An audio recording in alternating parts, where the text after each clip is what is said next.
talk more about it. First, let me introduce the three other former dancers who are going to join me here. Peter Naumann, who was a dancer with the New York City Ballet for I think about 30 years. His wife, Lisa Chalmers-Naumann, who also danced with the New York City Ballet. We are all three of us, former Balanchine dancers. And by the way, I go up those stairs. those stairs are very rickety. Even for former dancers, they seem rickety.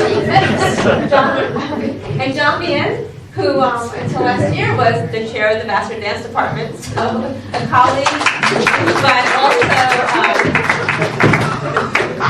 also a former principal dancer with American Ballet Theater, as well as artistic director of Hong Kong Ballet, the ABC Studio Company, and he was a frequent partner of Merrill Ashley's. So you saw Merrill featured quite prominently in this film, and John actually was invited by Merrill. He came to dance with the New York City Ballet and worked with Merrill. So I thought he would have some great insights as to what that might be like. So before we go further, actually, I would just like to thank Connie Hoffman so very much. This was, and yeah.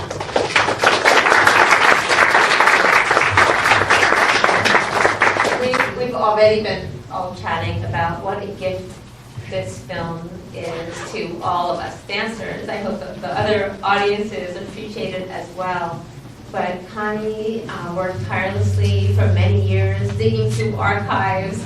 She interviewed over 100 people to make this film, including both Lisa and Peter. They were some of the former Balanchine dancers who were interviewed, and certainly had to dig up rehearsal video. There's footage here of Balanchine that I've never seen before. I was so grateful to be able to see this. So Connie, the producers, the dancers, and everybody who contributed to this film, it means so much to us. And Peter and Lisa drove for over an hour to be here. John for close to an hour to be here. This is so important to us. When I asked them if they would join us, right away they said, how can we say no to Balanchine? And that was the reaction. And it's absolutely true. We all really gave. Actually, I should say we owe our artistry and our dance lives to that man. And we would do anything, right? And you probably got that sense from the dancers in the film as well. How many of you here have been to see the New York City Ballet perform? So, as I thought, this is an informed audience, although probably you haven't quite seen the behind the scenes as has been portrayed in this film. And so, let's see, do you guys each want to maybe just introduce yourselves and how long you were in the company, or what these are teachers, all three of us are teachers now, four of us are teachers, so we're passing this along.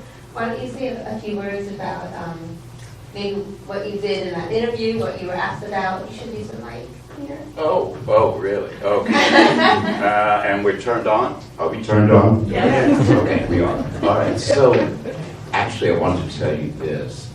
Mark, who is Connie's husband, who helped produce this film, he and I actually were students together at Andrei Gillespie's school on Long Island. And so here is my first introduction to Balanchine. And I knew nothing, absolutely nothing.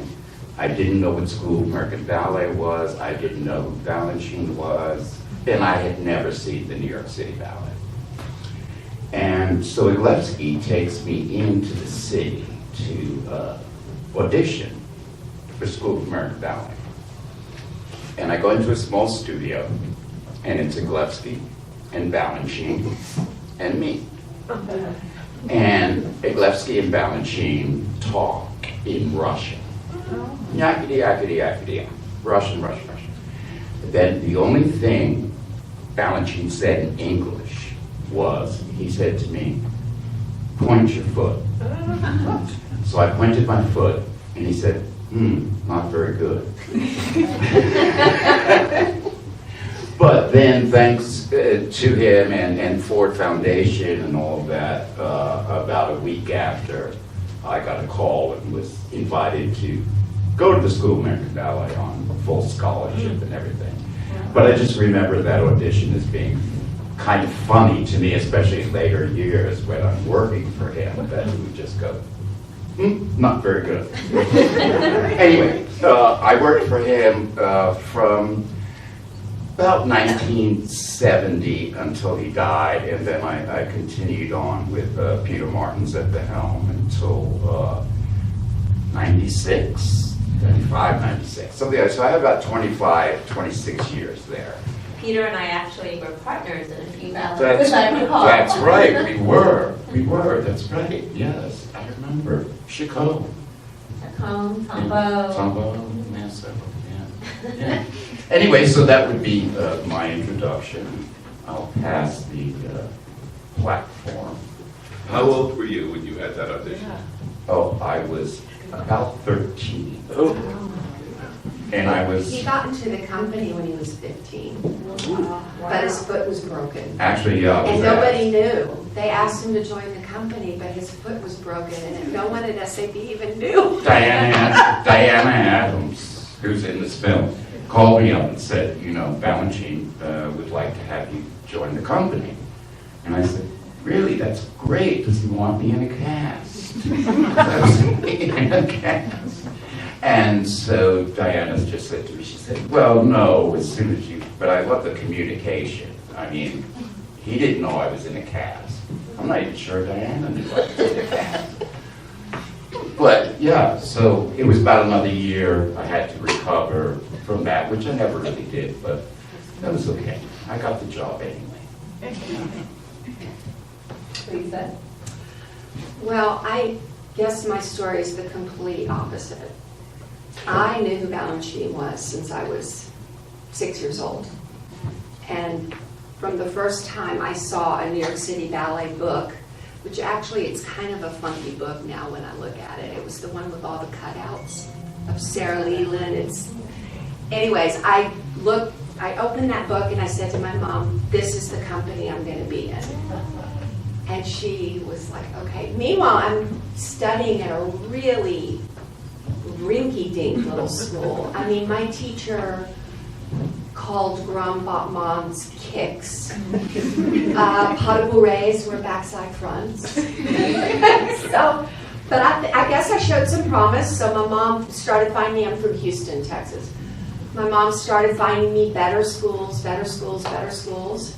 I finally went to Houston Ballet and got a full scholarship, which was the only way my stepfather would have even let me take ballet, because he was not going to spend money on ballet lessons for me. And push came to shove, I ended up going to a dance camp in, of all places, Gulfport, Mississippi. And Alexandra Danilova was a guest teacher. And I could tell she liked me. She would do things like come up into the top of the dorm. One day I was sick, she came up to make sure I was okay. She gave me her character shoes to use for our flamenco dancing. And she kept asking me how old I was. I think I was 11 or 12. And that Christmas, I got a letter in the mail from School of American Ballet asking me to come for summer course, full scholarship, airfare, and living expenses. Ford Foundation. Ford Foundation. So, you know, I was just the happiest little girl you've ever met in your life. And I went to SAB, and then SAB sent me to Chicago to dance for Maria Talchi with the Chicago Lyric Opera. Balanchine came to set an opera, the ballet part of an opera, and I built up all of my courage and said, Mr. B, could I please come and take company class? Because at this point, SAB wasn't pushing me ahead. And he just said, of course, dear, come right after Christmas. Well, And then, you know, the story goes on. I became an apprentice. I became a dancer with the company. It was the best thing, other than my husband Well, I don't know. I think New York City Ballet might rate. and my three children. Now, my three children right up there. Oh, the kids, yes. It's New City Ballet. Balanchine. He was amazing. So I think John probably has a really different. I do. I come with a very different perspective. So I was taught ballet in Australia. I joined the Australian Ballet Company. I was a principal dancer there. And we were, our tradition was the British tradition, very much so. Our artistic director was Peggy Van Praag, who was one of the originals in the Lilac Garden, amongst other things. And Vicky Simon came out to teach Piano Concerto No. 3, which we knew as Ballet Imperial. Right? I think they had done Serenade before, but and at that point, most ballet companies in the world did not have Balanchine in their rep. So I think, even though we were all the way in Australia, I think we had a similar reaction to a lot of people, which was, it's unusual. It's overcrossed, and you don't put your heels down, and the port-de-bras is really odd. And so, and it's hard, but what I discovered when I was learning it was how the steps fit the music. I'd done Ashton ballets before this, Frederick Ashton, and that felt exactly the same. They were the only two choreographers I'd ever felt. The steps were perfect with the music. So I thought, well, this is interesting. I ended up, it's a long story, we did a tour to the States. I was offered a job at ABT, first as a guest artist, as a principal dancer, and then I met Theme and Variations, which is a really tough role for the man. But again, and it was done on ABT. It was actually created by Balanchine for ABT. So that was interesting to do too, but it was hard. Fast forward a few years, and I was doing a gig with Meryl Ashley, and we learned Who Cares together. And we became friends, and we loved dancing together, absolutely adored dancing together. So much so that when poor Sean Lavery had a very serious injury, she asked and was able to bring me in as a guest. So we did 5 or 6 different ballets that year. And that's when I discovered that this all made sense. Now, by now, more and more companies were getting Balanchine in the rep, and everywhere you went in America, schools were teaching as much Balanchine technique as non-Balanchine technique. I mean, there was a lot more integration of the technique, and now it's worldwide, and it's all over the world. And it was very interesting to come at it from this other way. Meryl and I would sit for a long time in the studios. We'd be watching class or rehearsal, and we'd be talking for hours about Balanchine, Balanchine's teaching, what was Stanley Williams, what was Balanchine, these funny little steps that were done, and it was endlessly fascinating. Yeah, so for me, I was extremely fortunate in that I was a child at SAB from the age of 7 at the School of American Ballet. And I got to be in all those productions that needed children to be in the ballets. And then even as a teenager, I was in a few pieces that Balanchine choreographed. Before I was ever in the company, he worked with the more advanced students at the School of American Ballet. So I really got to not only know him and work with him, but every time we performed at the New York State Theater, I'd be watching from the wings and just absorbing all these dancers you saw in this film, right? Heather Watts doing Dewdrop, I'd be, watching her from the wings, or Meryl Ashley, or Stephanie Salons, who was featured quite prominently, many of the dancers. And between the training I got from people like Suki Shore, who was teaching at the school then, and watching these dancers, to me, that concept of bigger, do more, don't say, what are you saving it for? Combined with a technique, for me, that was just natural. That's how I grew up dancing. I didn't know anything else. So I sort of feel bad when I watch on this film Meryl going to other companies and working with dancers who didn't have that as part of their training from the very beginning, because I can empathize how it's a different way of pushing yourself to fill the movement fill out the space that you're covering when you're on the stage, or just, there was one scene where keep your fingers alive, right? So the very tips of your fingers, you're just using everything you have. I realized how special we all had it working with Balanchine and working with the teachers that he trains, who are now still teaching.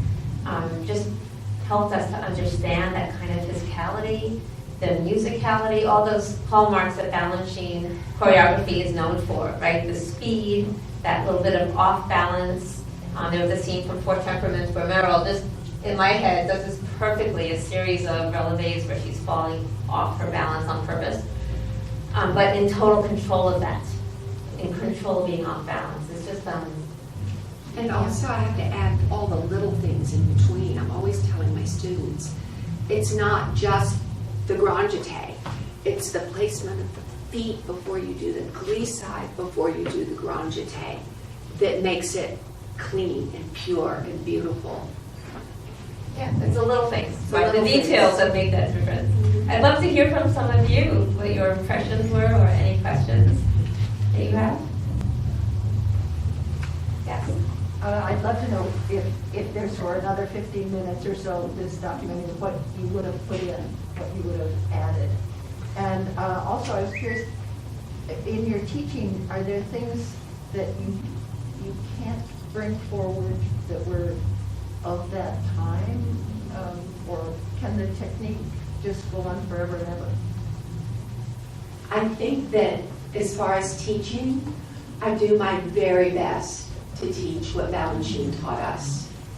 And all of the teachers that I had at School of American Ballet, because we had some great Russian teachers who are long gone now. Alexandra Danilova, Antoine Tukovsky, Helena Dune, Dubrovska was amazing. And these women, in particular, Stanley Williams was incredible too. He brought a whole different level, and I use his technique in my classes. But these Russian women, I think what Mr. B really loved about them is they brought a sense of how a female dancer should compose themselves, how they should dress, how they should speak. I even remember Madame Danilova saying she thought it was horrible that people ate on the street, that they didn't wear their gloves. So for, young teenage girls in the 70s, this was all an education for us. And as far as adding anything to the film, I think it's all there. I mean, there's a few little personal stories I have, Peter and I have. I think, you could go on. It would go forever. You could go on and on about Mr. D. We all adored him. We all loved him. I think there's a quote in Jacques D'Amboise's book that was another friend and we all know, I'm not sure John knows, but Francis Sackett. And in the book, he says, weren't we all lucky to catch the tail end of the comet known as Balanchine? And that, to me, it sums it up. If you think about what the man did, it's incredible, I love the fact that Connie decided to call this film In Balanchine's Classroom, because really he was teaching us through the technique, through the choreography, the poetry of the movements. And one of my strongest recollections is when I was a young dancer, I think my first year in the ballet company. Balanchine was making a new piece for the season, and he cast as the lead Meryl Ashley. And I think that he knew himself that he was starting to decline, and he really wanted to make sure that he worked with his newest dancers, because he knew he didn't have a lot of time left to teach us what he had to know. And we'd be in the studio, and he'd be choreographing, and while he had steps for Meryl to learn, he also had Meryl demonstrate all the steps he wanted us new dancers to dance because he felt like he couldn't teach us well enough or quickly enough. And he said, Meryl, you show them. And then he'd say to us, you do it the way Meryl did it. I do what Meryl does. Because she was really known as the technician in the company. She could do anything. As much as she's struggled, as she mentioned in the film, by the time I was in the company, she really could do anything. And so he'd say, do it the way Meryl does it. At the same time, this particular ballet, it was called Ballet. It was the Fauré's music. It's that French Impressionist music that's so beautiful and not very, say, inducive to being technical. And so for Meryl, it was a chance for him to give her a piece that was full of poetry. It was hard and it was technical, but the idea was that this was a beautiful lyrical piece for her, and yet he used that as an opportunity for her to teach us his technique while he was still there in the room. And it was just, it was brilliant, as always, as he was always. I would have to say, for me, and this is very ballet talk, but Pas de Bourrée, Meryl Ashley could slice and dice a Pas de Bourrée like no one I've ever seen. And to this day, when I try to teach it, and Balanchine spent lots of time on Pas de Bourrée. I mean, okay, here's the Balanchine class. And believe me, his classes were hard. They were good. I felt that every other class I took was baby food in comparison to being in Balanchine's class. But, girls, Pas de Bourrée, Pas de Bourrée, Pas de Bourrée, this, that. Meanwhile, the guys, we're in the back of the room. And we're back there for about 20 minutes while he teaches girls how to dance on point and really perfects it. Then he says, okay, men. So we come forward, and this was very typical. He would give us 16 exercises. Do you all know what that is? That's where you jump up in the air, you beat your legs 3 times, and you land. 3 times, that's the hard one. And, now everybody does 4. They do. Yeah. I have not seen that. Oh, Everybody God, does they all triple do. pirouettes They all now. Well, that's true. Everybody. But anyway, so he would come, the men would come up, and we would do 16 from Grand Plie and Fifth to a Grand Plie All the and way Fifth. from there. Right, so we've been in the back for 20 minutes now doing nothing. We're already getting a little bit cold. And then, he would work with the customer, and then he'd say, okay, and we do this, and that would knock you out. 16 ceases from a Grand Plie, which just totally knocked you out. So you would then limp back to the bar in the back, and he'd go, okay, girls. Actually, that's answering your question. I don't think any teacher I've ever met gives a double tour to a full plie from a full plie. Yeah. That's true. And we also, as Meryl said, he would teach pirouettes from a very low lunge. So I said, what's that look like? And she went out, her butt was almost on the ground. And from there, you did a pirouette, right? Yeah. But there's something, it was interesting. He also was, I think, probably the first teacher to insist on women wearing pointe shoes for the entire class. Up until Balanchine's time, wherever I went, they were all in soft shoes. Yeah, that's going away now. It is? Yeah, it's Yeah. going away. It's Yeah. sad, because really, where does the ballerina have to dance? On point, Right. all the time. So Which is why everything you guys should be were always so practiced. strong. Always on point. But I asked Meryl something, and she said, why did you ask Peter and Lisa? So, did you guys ever take the Monday class? No, that was before my time. So, just so Yeah. you know, Monday is the dancer's day off. So the fact that Balanchine taught class on Mondays meant you did not get your day off. Right.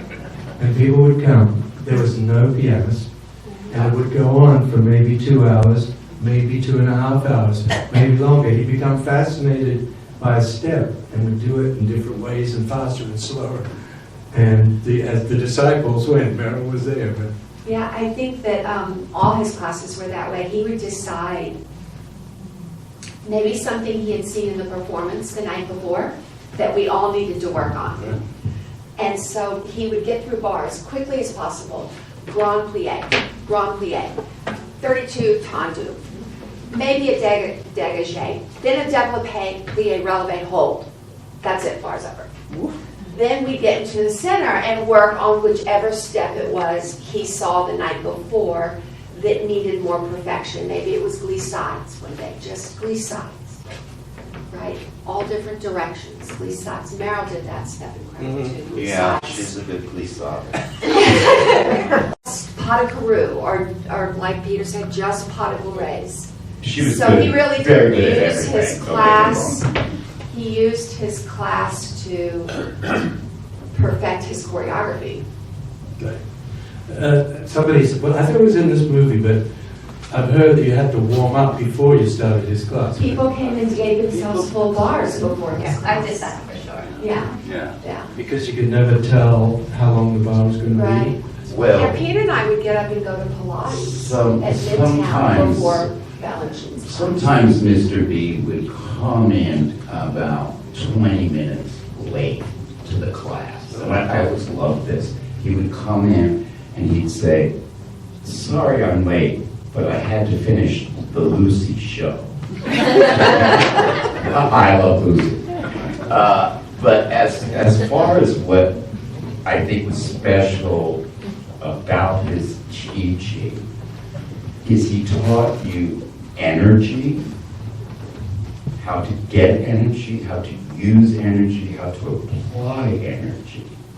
And then he taught you how to dance. And one of his famous statements to us all the time was, "Why don't you go to Fred Astaire's studios and learn how to dance?"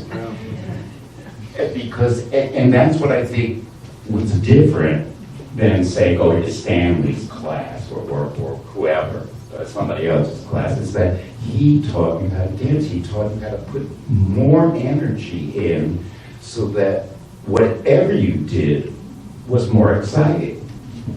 You know, whether you're just standing there or you're going to turn or move. Well, he believed in that excitement element. He felt ballet should be entertaining, exciting. Even the dads in the audience should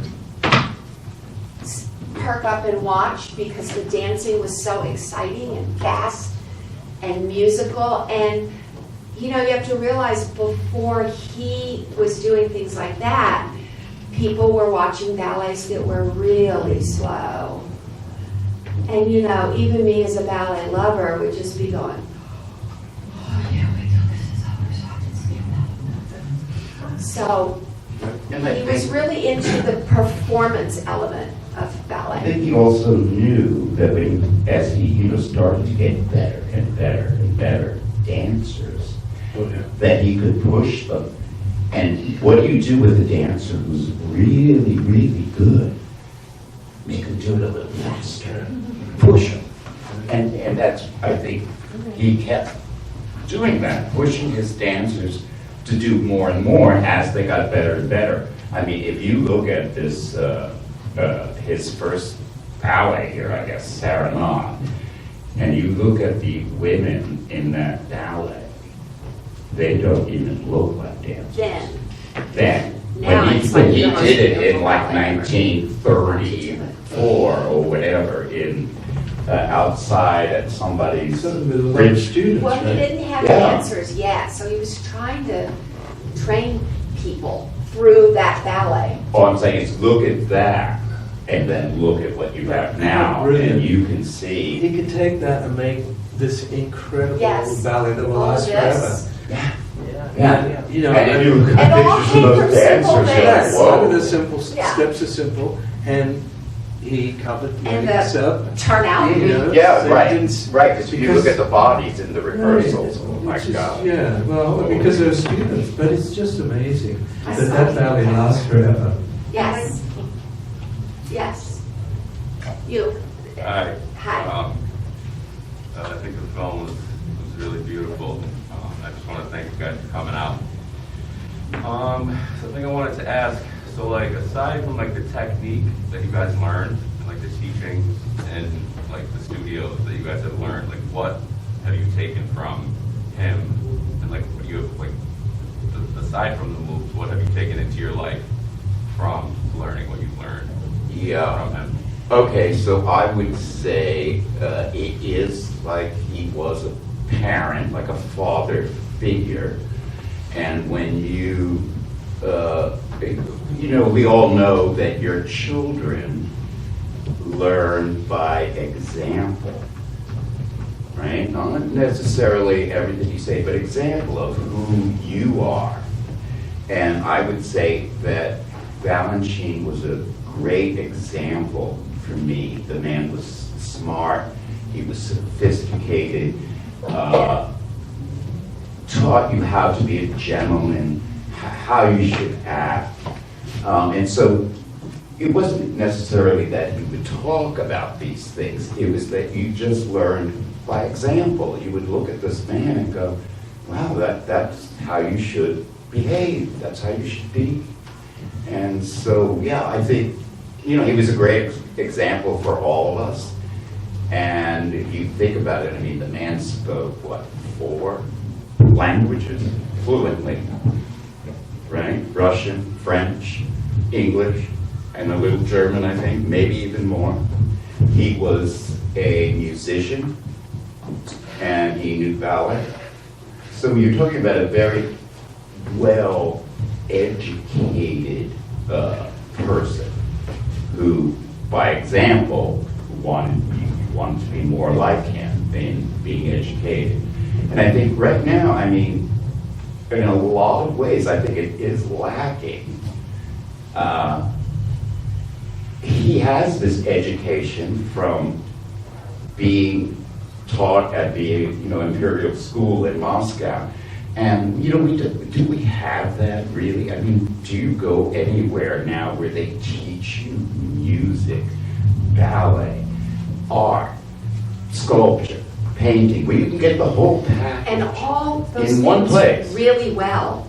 Not just, oh, we're gonna go to an art museum today and walk around. No, like you learned your painters, you learned their paintings, you learned how to read music, you learned how to play an instrument.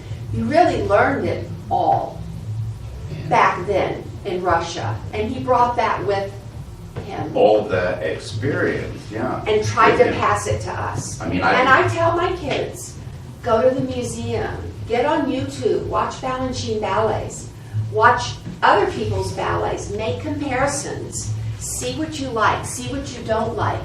Balanchine taught us all of that, critical thinking, behavior, Jonathan, do you want to add? all of that. Well, actually, going back a little bit, one of the other things that I noticed, I really can't speak to what Balanchine left me with because I never ever met the man. So sad. I was dancing across the way from him, but I never met him.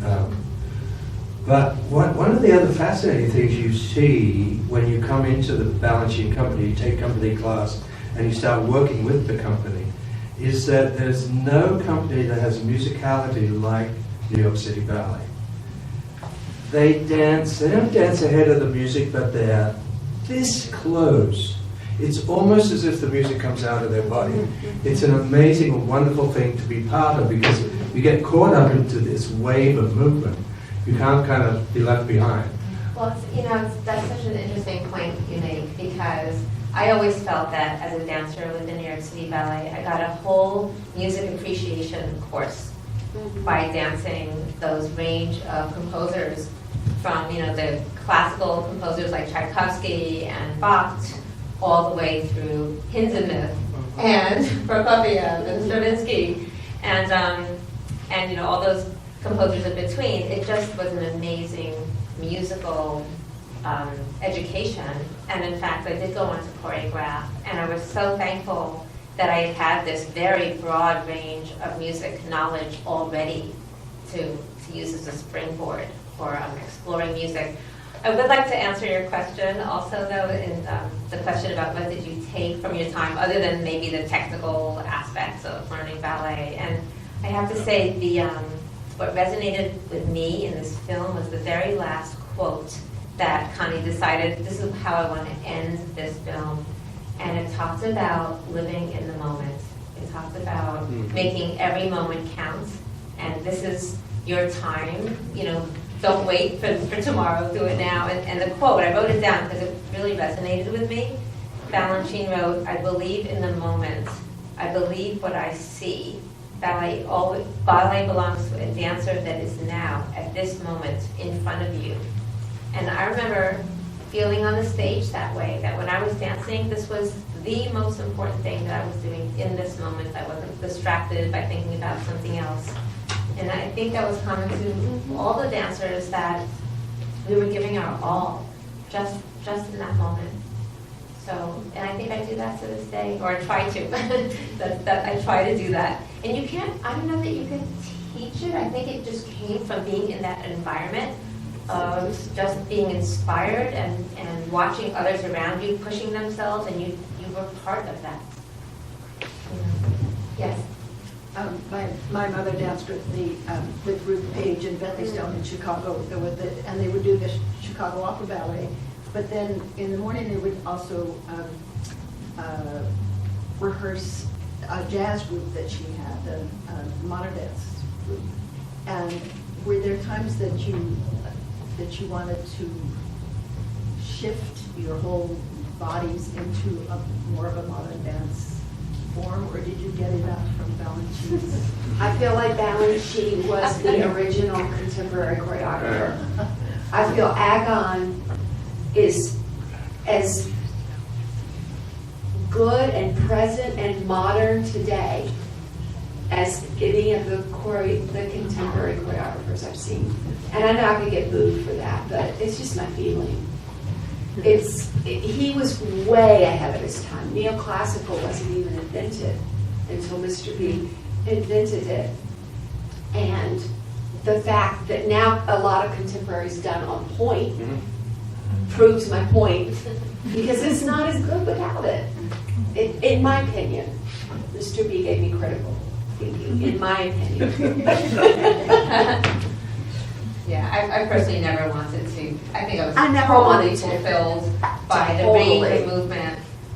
In more Because- temperaments, Oh, we're crouching yeah, and walking you on point. You do all of this There was so much contemporary range of movement in those ballets. Maybe that's the reason why I did Broadway show for a couple of years. And you did it. There's a gentleman there. Yes. In the blue? Yes. I'm wondering if any of you took Stanley Williams' classes. I think my ear was perked when I heard that anything outside of Balanchine's classes is baby food. And I do know that at a certain time, certain principal dancers of the company simply would not take Mr. B's classes because they considered them dangerous. Now, this was touched on in the film, but since it was brought to the fore by you, I'm wondering if you... We all took Stanley's classes. First of all, yeah, we all took Stanley. Stanley Williams is a wonderful teacher. But not over Balanchine. If Balanchine was teaching, we went to Balanchine. No, I mean, you're correct that there were dancers who did not take his class because they felt it was harmful for their bodies. Correct. And that's true. And, you know, I That's think why you to had to get in there and take class before his class. I So think you to could a- dance full out in his to a certain class. extent, I would say, you know, he understood that.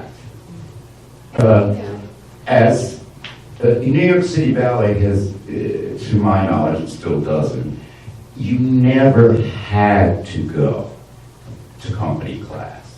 It was not, ABT was the same. yeah, it was not part of your It's job. You A had lot of to us show took up classes together for outside. rehearsal or Right, exactly. do your performance, but you did not have to take class. And he had, oh, I remember, I don't know if you know who Tony Blonde is. Okay, perfect example. Tony never took class. I don't think Tony went to Stanley Williams. He just didn't take it. And then once in a while, Patty McBride was in ballet too. Tony showed up in Balanchine's class. And believe it or not, Balanchine would stop the class and he'd go, "Watch Tony. Look how he does it. That's what you should be doing." And he was never in class. So I think Balanchine did accept the idea that it was maybe not for everybody. I personally felt myself that I should go absolutely every day because I felt that was part of my job, to be there every day and to try to learn and do the best I could. But yes, you're correct. There were a lot of people who didn't like it. And Also, you know that statement, if it doesn't kill you, it'll make you stronger? That's completely true about Balanchine's class. yeah, that's You were able to dance his ballets because you were going to his class. Could you go and take Stanley later in the day? Absolutely. Or I would go to David Howard later in the day before my performance just to do a feel-good baby food class because it put everything sort of back together after the day I had dancing Balanchine. But I think in respect to him as well, it was important to go to his class because not going was a bit like thumbing your nose at him. Well, yes. You know? I was going to add that Stanley Williams also taught regularly at the School of American Ballet. When I was there, we took his class 2 or 3 days a week just because I was still a student and he was scheduled to be the teacher for that day. And in that class, I would see many of the company members come and take class with us. Suzanne, Meryl, everybody. Everybody, yeah. Everybody. And he was a highly respected teacher. We all learned so much from him. He had some similarities with Balanchine, I don't think in his teaching style, but certainly in the focus on specificity and timing and And things coming from inside of you. it was a marvelous way of really getting in touch with your technique and also with your timing. 2 things I think that were critical for Balanchine as well. And they were aligned. Like fifth position was fifth position, there was nothing but fifth. Well, you know, there is something of the Bournonville technique in Balanchine. Absolutely. he worked there. Right, Yeah. right. Right. Yeah. But also Stanley's class did work you, slowly warm you up, well, not that slowly, but you had a very good It was structure easier. It was easier than Mr. B's class. It was just plain easier. And But listen, good. But it was good. But it was not like, and one, and one, and one, and one, and one, and one, like 2,100 times. and the other thing, I mean, I have to say is I adored Stanley Williams as a teacher. But maybe it was my own fault because how bad did I want to please Stanley Williams? And how bad do I want to please Balanchine? So maybe it's my own fault that everything else felt like baby food because maybe I wasn't putting enough in. But also, Stanley's class was a bit of a secret. And obviously, Balanchine told you what you wanted. Oh my Stanley God, never did. Stanley, though, everybody, Miriam used to come take Stanley's class. Yeah, everybody took, yeah. We saw it being part of SAB was phenomenal Yeah, it for was. that reason. We took with all the stars. Yeah, and I would But say. yet in a classroom, we were all equal, Yeah. which is a really nice thing about ballet too. There's no hierarchy in a classroom. Everybody's equal. Except that I would stand behind Meryl and say, okay, let me do exactly how she's Right, doing. but you weren't treated differently. No, You no. just knew who to look at. And you have to remember what I said also, what did Balanchine, to me, what did he teach?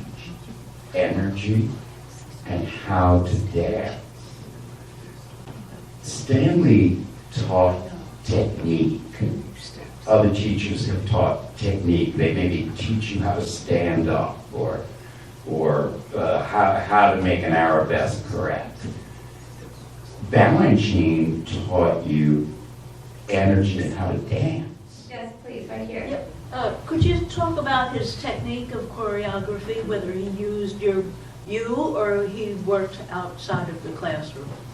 Oh no, he came in the room with a score. First of all, he was an incredible musician.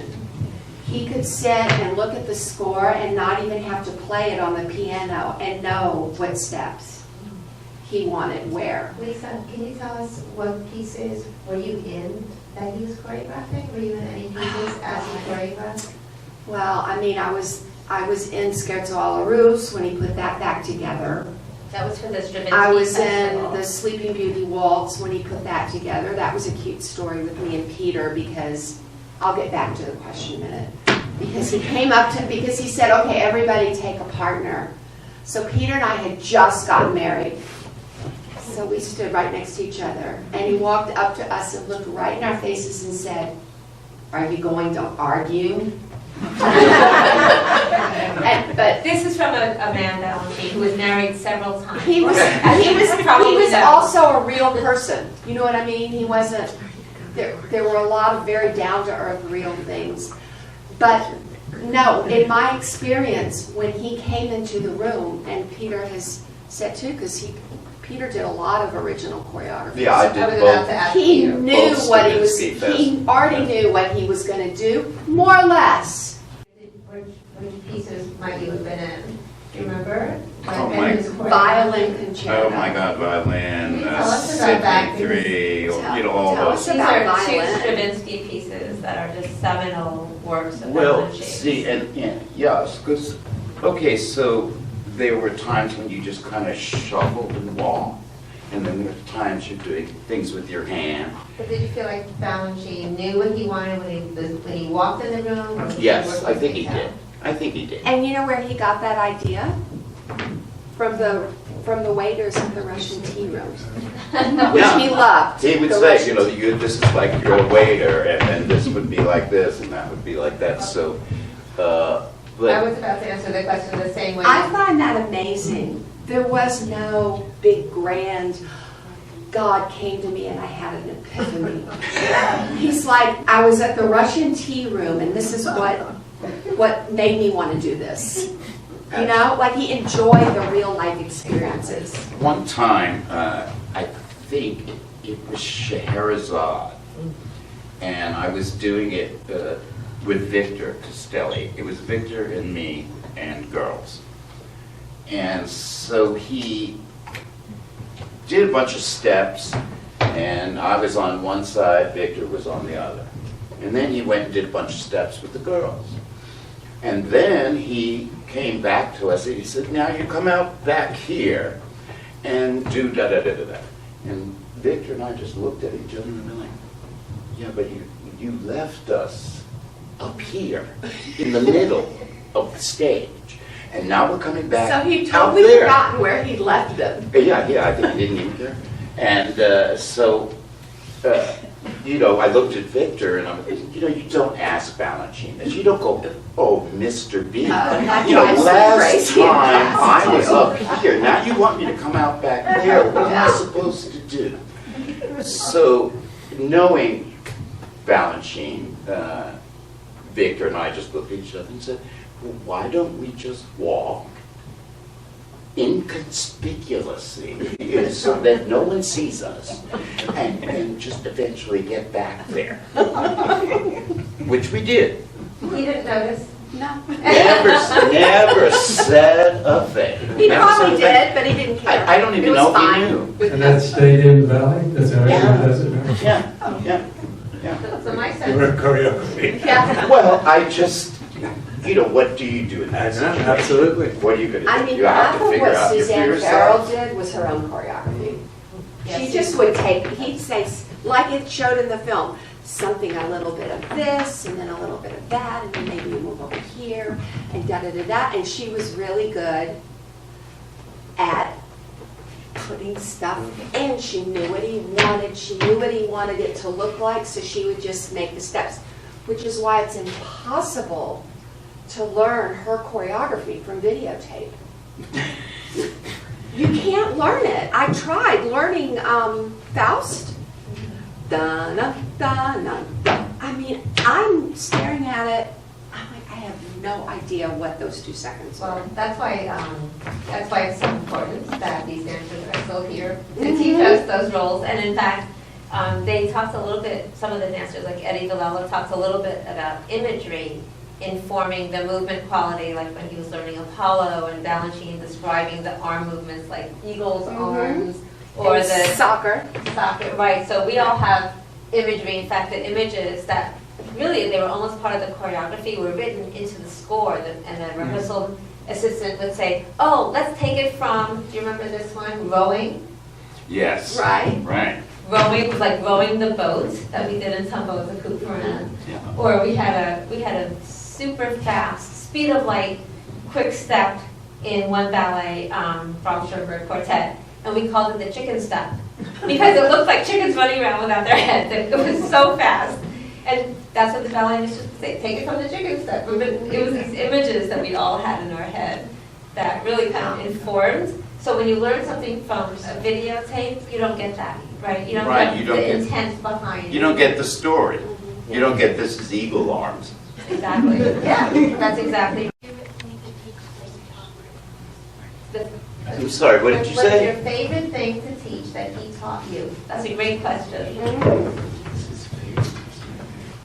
Tendus. I love to kill you guys with tendus because I know that feet are everything. So the feet have to be strong and fast and turned out. Right. And for your age level, that's my favorite thing to teach. John, you must have something that Well, you think there's a is step critically that I loved that I improved so much with in Stanley's class. And I asked Meryl, is this Stanley or Balanchine? And I can't remember the answer. But it's called, I think you called it scratches. No? Meryl called it scratches. She wrote the class out. But it's basically a fully pointed foot that Oh, I know begins what to you- close, Yeah, but then just Yes, goes out. yes, I teach And that. Ankle that- back, foot back, It ankle is turn out. extraordinary, Yeah. Yeah. the strength it can give you. Yes. But yes. it's also extraordinary how bad you can end up dancing if you do it wrong. Right. Well, you yeah. have to understand kind of what Yeah. you're trying to do. Right. But that's a stunning step Mhm. that is you need to treat with care. Yes, that's true. That's true. I don't remember Balanchine ever giving that. No, that was a Supposed to be Stanley. Stanley. Yeah. Back there? Yeah. Thank you. You all mentioned that you were at SAB at very young ages, and I'm just Not me wondering if so you much. can Not me at all. speak a little bit about what the reality of that was like to be 11 and 13 and into That this would be hard. environment. Yeah. I didn't get there till I was at SAB summer course, Oh, okay. but I didn't stay the full year until I actually joined Houston Ballet for 2 years before I ended up staying at SAB for the full year. Yeah, I was an anomaly back then. I don't know if it's changed too much, but I came to SAB at age of 7. So I was a New Yorker, and I was able to do that.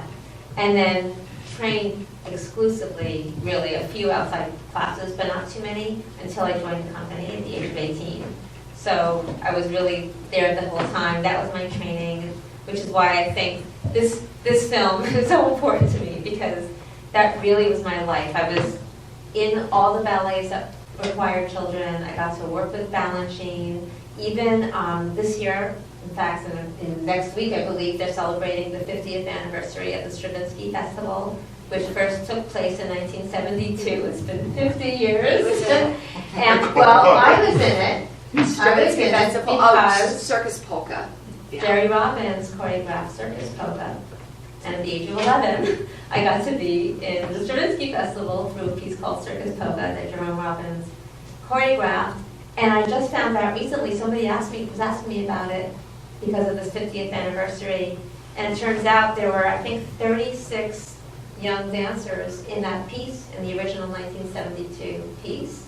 And I'm the only one who got into the New York City Ballet from all those dancers. So it wasn't so common, and I think it still isn't, that when you're a young dancer that you wind up becoming a professional ballet dancer. Well, what happens is they start auditioning kids around the country around age 12, 13, 14.